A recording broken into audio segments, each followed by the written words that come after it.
Buhay probinsya, masaya, sariwang hangin, at sariwang mga gulay, pero samahan niyo ako kumuha ng papaya.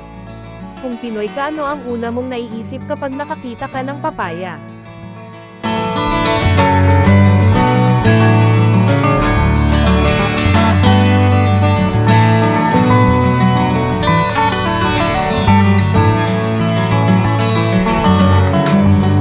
Kung pareho ko kayo ng iniisip, tama po, magluluto ako ng tinulang manok.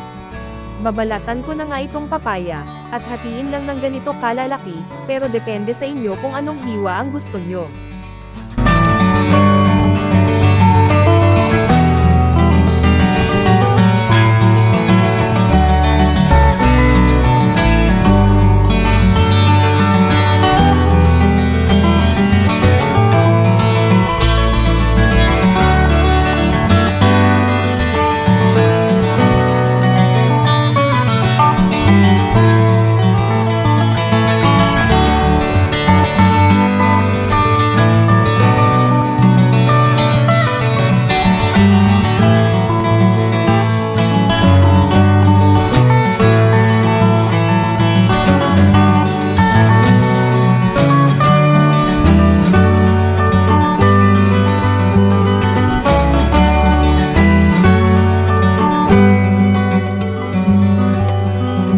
Nahiwa at nahugasan ko na nga din itong manok, hindi ko na ito igigisa, sino kagaya kong magluto ng tinola.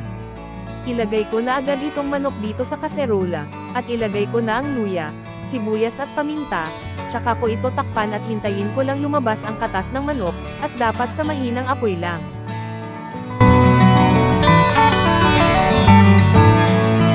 Nilagyan ko pa pala ng chicken nor cubes, para maglasang chicken talaga.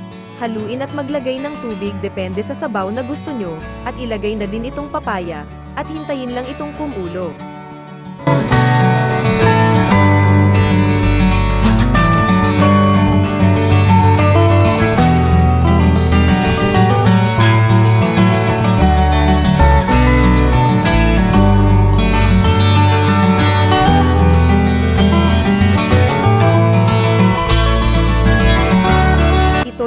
Na simple pero masarap, paulit-ulit na niluluto nating mga Pinoy.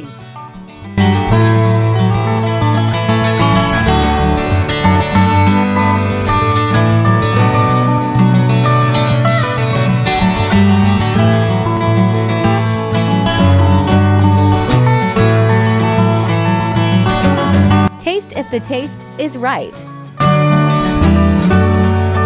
It's just this simple how to cook tinolang manok. When the taste is right, it can be served. Thanks for watching. Don't forget to subscribe and click the notification bell.